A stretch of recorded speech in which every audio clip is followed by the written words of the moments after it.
So, believe it or not, fighting games have, like, attacks in them.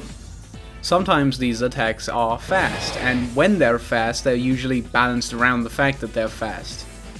Sometimes, though, these attacks are slow, and when they make an attack slow, again, they usually balance around the fact that it's slow.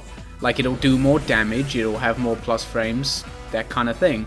Now, I think it's safe to say that, on the whole, it's better for a move to be fast and weak than slow and strong. There's just more issues that stem from a move being slow than a move being weak. Moves that are slow and strong tend to just have more fundamental issues, like they're riskier to throw out because they're more prone to being beaten out on startup, they're easier to whiff punish, or maybe they're unsafe on block. There's also the issue that the slower you make a move, the closer you get to making that move reactable. And a move being reactable is usually really bad. Now obviously different people can react to different things, that's just how it is. Some people are cracked and some people are like me, who eat a throw today and try to tech it tomorrow. But there's no denying that an attack being reactable is generally really bad. I mean, look at Charge Dust in Strive. They're all frame 28 overheads with massive reward on hit. And that sounds great, but think about it. When was the last time you saw a genuinely talented player hit another genuinely talented player with one of these outside of using it mid-combo? You just don't see it because it's too risky to throw out. The move is very reactable, it's unsafe on block. It's just not worth the risk. Now in fairness, these moves aren't just reactable because they're slow. There's also the big fuck off orange flash that makes them especially easy to react to. Like, plus R has slower 5Ds. Justices and Testaments are framed 29 and 31 respectively, but I'd argue these moves are harder to react to because they're just a lot less obvious, there's no distinct orange flash. Also, these moves are like way better. They're both disjointed, and Justices is safe at -3 on block, and Testaments is like extra disjointed, and it's also +3 on block, because fucking why wouldn't it be? There's also Cliff's 5D, which is like the exact opposite of a fully charged Dust. Both are slow. Cliff's 5D is frame 27, which sounds very reactable, but for some reason, it's like the most low-key overhead of all time. The first half of the move's animation just uses Cliff's regular-ass crouching sprite, so in practice, unless you're like taking Cliff crouching as him doing 5D, it's like a frame 13 or 14 overhead. It's always very fun to see people find out about this move for the first time. I love it. I really do. I really do.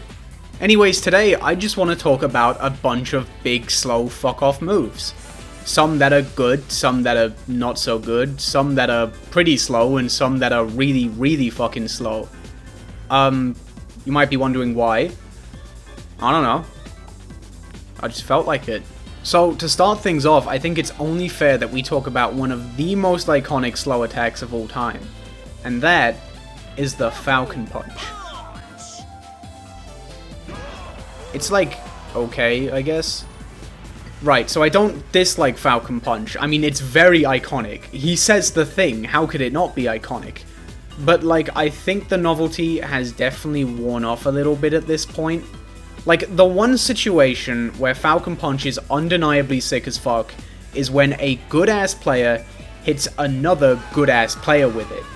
But like, the reason that's so hype is because you almost never see it, and you almost never see it because Falcon Punch is ass. Now, before I go too hard on this move, I do want to say real quick that very little of what I'm about to say applies to the Smash 64 Falcon Punch. In my opinion, undeniably the coolest iteration of the move. First off, I just think I like how it looks the most. I really like how he leans into it, that's fucking tight. But it's also the most practical Falcon Punch. Like, you can pretty realistically combo into it, and that's fucking sick. It's a good-ass combo ender too, like it's not... You're not just doing it for style, it's genuinely worth doing in certain situations. Yeah, but this one gets a pass. This one's aight. The melee one also gets like a few extra cool points, because I like the way you can just fling yourself with momentum. That's fun. That's fun. The rest of these, nah, not feeling it. See, outside of just visual flair, Falcon Punch doesn't do anything better than anything else in Falcon's kit. Anytime you're going for a Falcon Punch, there's always something better you could be doing. And that's kind of my least favorite kind of slow move. Like, it's slow, it's laggy, it's strong, and that's it. And there's also the fact that it's really fucking slow. Like, not just reactable, this shit borderline doesn't exist. I won't go into every Falcon Punch, but in Melee the move hits on frame 52 and has a total of 99 frames, and in Ultimate it hits on frame 53 or 62, and has a total of 103 or 117 frames depending on if you reverse it or not. Which when you think about it is kind of funny, like they looked at Falcon Punch and were like, yeah, make it slower. It's also hard to bring up Falcon Punch without talking about Warlock Punch, which is even more nothing in Melee because Ganon can't just yeet himself with the same momentum Falcon can. This is the greatest thrill of my life! I'm king of the world! Woo! But I'll give Warlock Punch this. It kind of gets better over time. Like, it just absolutely decimates shields, and it's got hyper armor or something. However, one thing that's kind of annoying about Ganon is that it's not just Warlock Punch. He also has up tilt. Like, they gave him 2 absurdly slow fuck-off moves for no reason. Like they're kind of cool, I guess, but I don't know. Wouldn't it have been cool if Ganon had, like, an actual neutral B and an actual up tilt? I mean, look at Project Plus Ganon. He has an actual neutral special and an actual up tilt, and his big fuck-off move is tied to his held down taunt. That's sick as fuck. I like that, because you've still got this big fuck-off move, but it's not detracting from the character's kit in any way.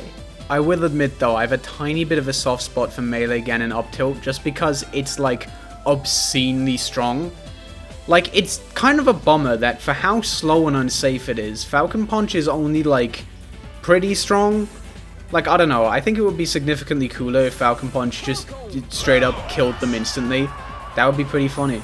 Man, if only there was a move in a fighting game that killed the opponent instantly. Oh yeah. For the most part, I think instant kills are pretty cool. Like, they are generally quite impractical, but that's okay, because if you do manage to land one, you get, like, the most reward a move can possibly give you. They just outright kill the opponent no matter what, and that's pretty neat. In Plus R, you generally don't see instant kills at all. You can go for them after a stun, but you really shouldn't. It's a little bit silly. Like, generally the opponent can mash out unless you're playing with your friends and you don't tell them that they can mash out. That's always a thing you can do. It's also possible for a handful of characters to instant kill Abba on reaction if her Moroha gauge runs out, but generally you won't see this either. For a start, not every character can do it, and also this is a situation that Abba works really hard to avoid, either through landing key grab or proper use of blood packs. Now, instant kills in Xrd are mostly the same as in Plus R, but with one key difference. You can't combo into them under any circumstance by default. Except when you can, but that's not by default.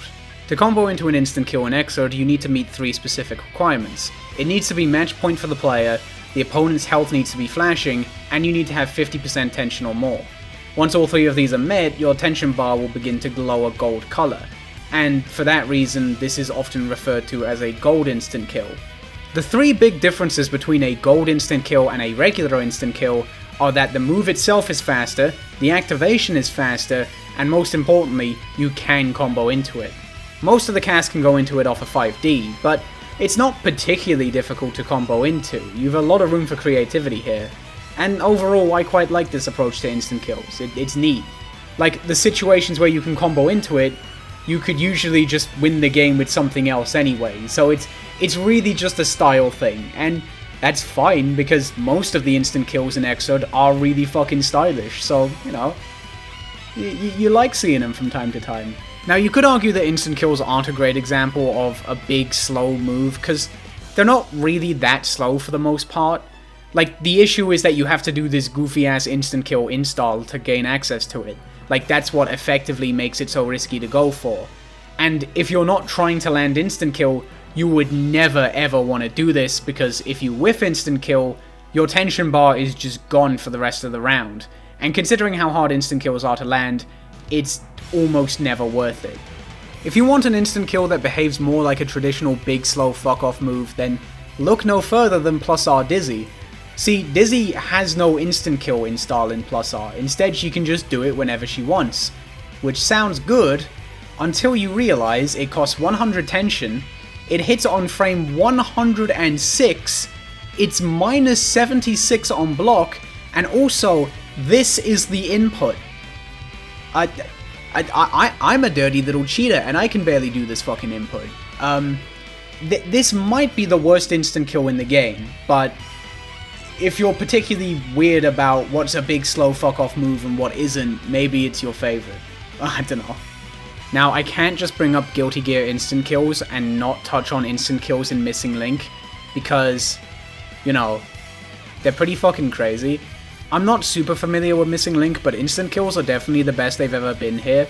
They've kind of got the most possible impact a move can ever have, because they don't just win you the round, they win you all the rounds, which is kind of fucking insane. I think the general consensus is that instant kills in Missing Link are a little bit silly, but I'd be lying if I said I wasn't a fan of them. I do think it's really neat.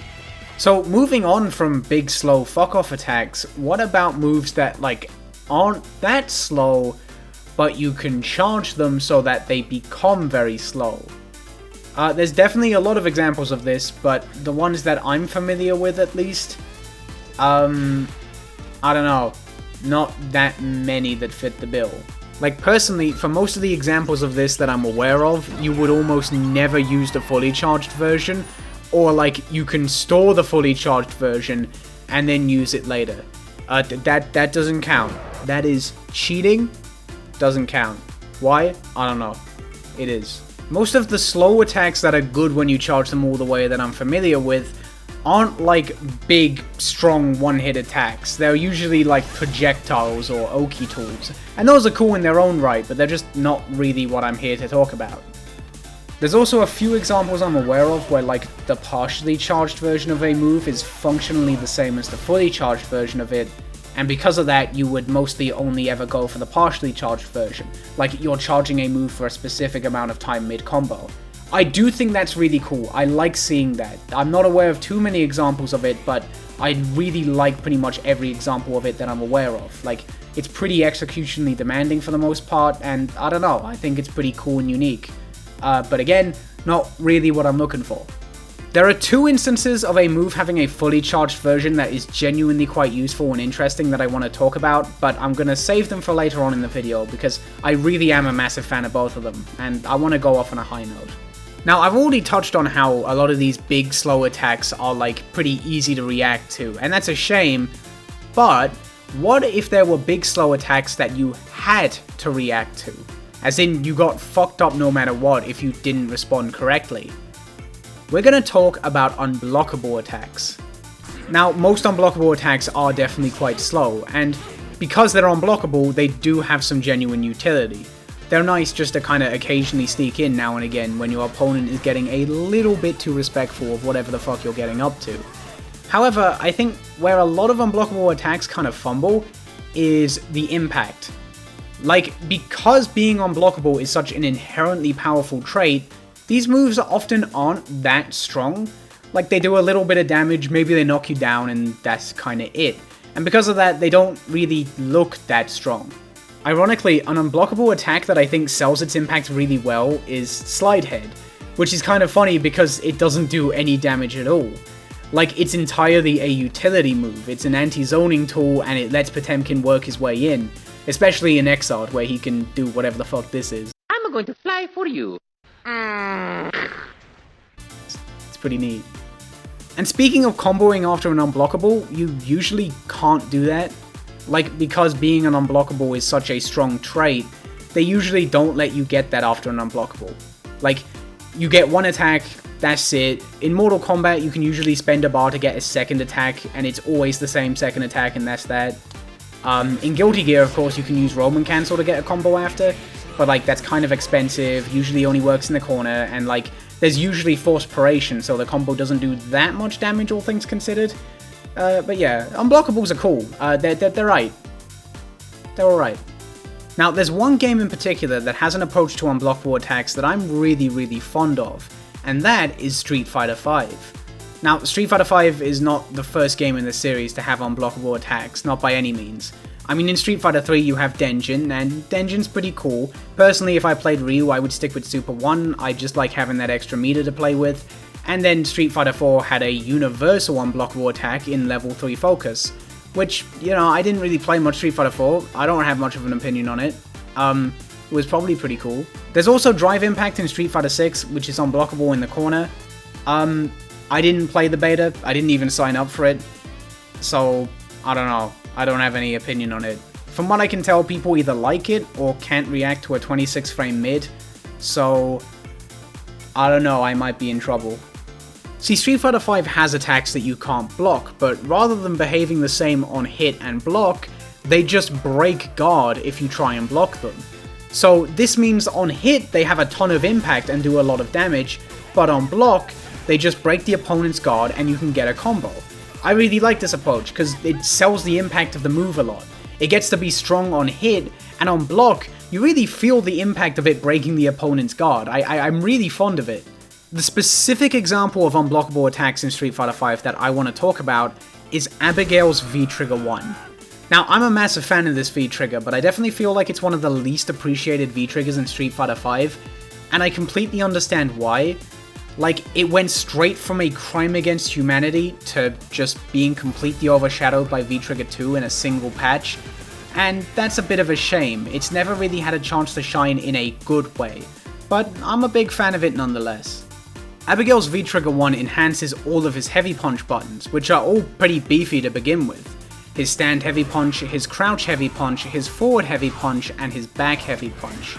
In V-Trigger 1, he can charge them to give them different effects, such as a crumple on stand heavy punch, a wall bounce on forward heavy punch, or a launch off crouch heavy punch, similar to what it does on crush counter.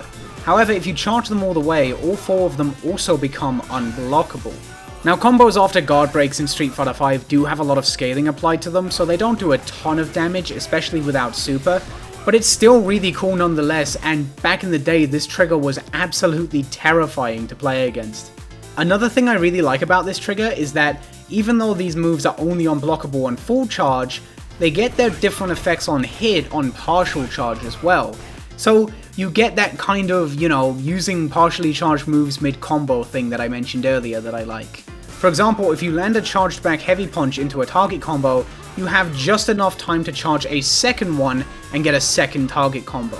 It's quite difficult, but I really do enjoy stuff like this. Also, back in the day, if you went into this off like a charge stand heavy punch, the opponent just fucking died. They've lowered the stun on this a lot. Abigail back in the day was genuinely not okay. That character was a threat to society. I can't believe they let him happen.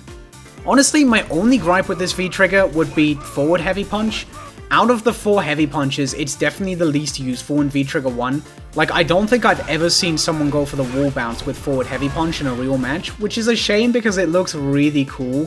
Forward heavy punch isn't a bad normal in its own right, it's a pretty decent anti-air, but it's a shame that it doesn't really get the chance to shine in V-Trigger. Then again, this V-Trigger as a whole doesn't really get much of a chance to shine now because V-Trigger 2 is kind of better, and that's a bit of a bummer because I don't think it's quite as interesting, although I can't deny it's a pretty cool trigger in its own right. I'm just more of a V-Trigger 1 guy. Also, I can't just bring up Street Fighter V in a video talking about just big stupid fuck off moves and not talk about G. Okay, so in Street Fighter V, there's a few characters who have attacks integrated into their idle animations. Like Birdie has his booger, Akuma has this silly little stomp, but G's in particular is pretty fucking crazy. This attack in particular is just obscenely powerful, and it should be, considering it hits on frame 3867.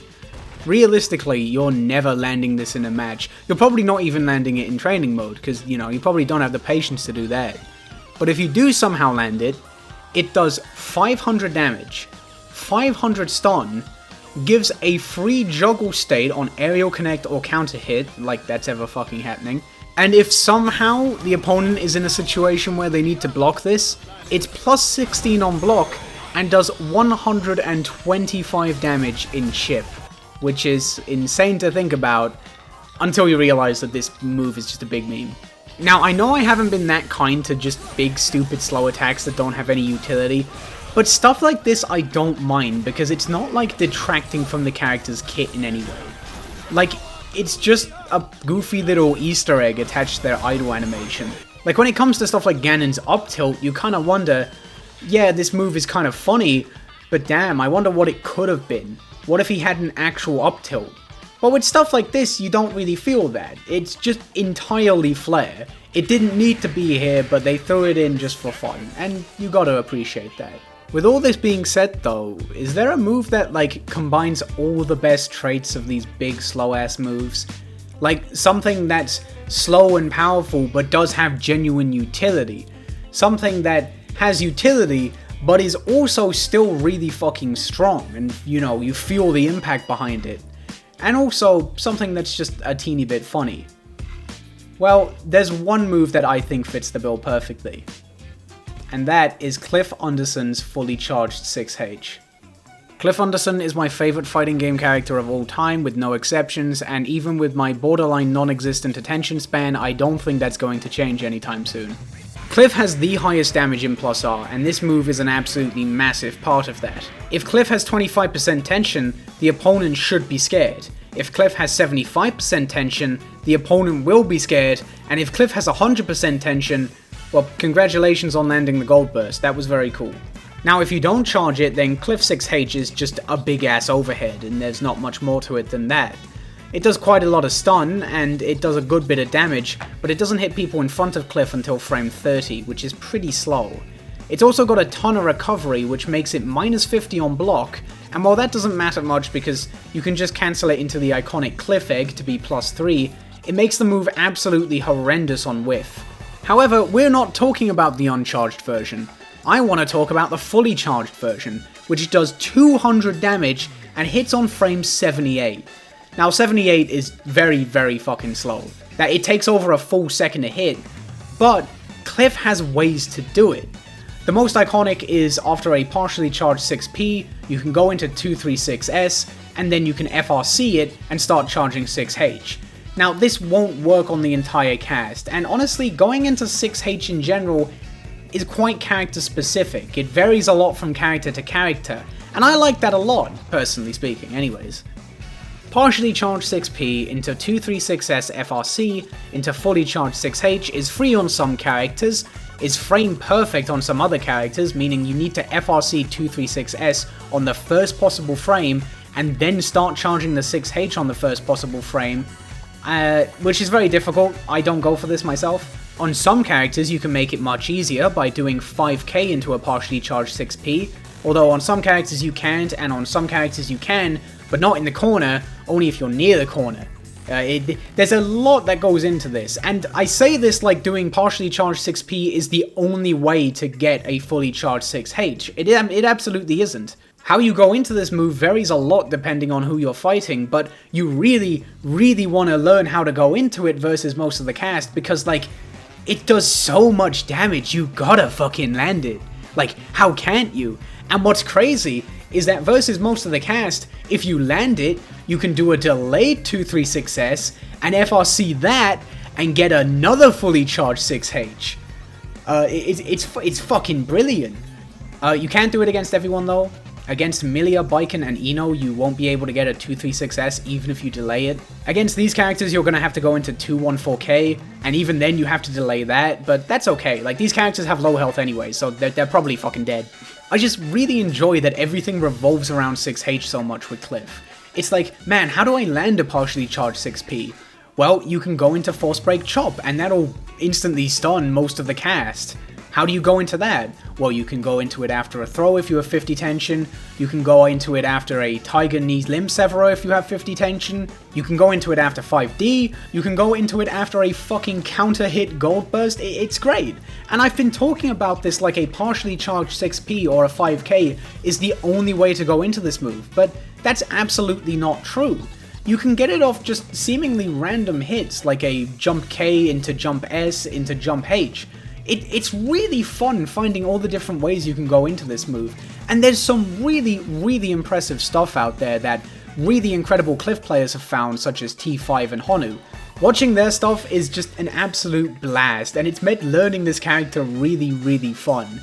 There's a lot of stuff when it comes to landing 6H that I'm struggling with, definitely. Like, a big one is aerial hit 5H into 236P into FRC dash partially charged 6P. I find that really hard, but I'll get there. And I'm looking forward to getting there because I've had so much fun playing this character, seeing what other people are doing with this character. It's just... God. I fucking love Cliff Anderson. He's just the guy. He's just the guy. Oh shit, yeah. You can also charge 2H. It's easier to combo into, but a fully charged 6H does 200 damage, and this does 70, which is kinda lame. It's not useless though. It's not useless though. I sometimes like it versus characters where it's quite difficult to go into 6H, like versus Soul. It's also got a 1.5 times stun modifier. I think there's some burst safe stuff that you can do with it. Yeah, it's okay, I guess.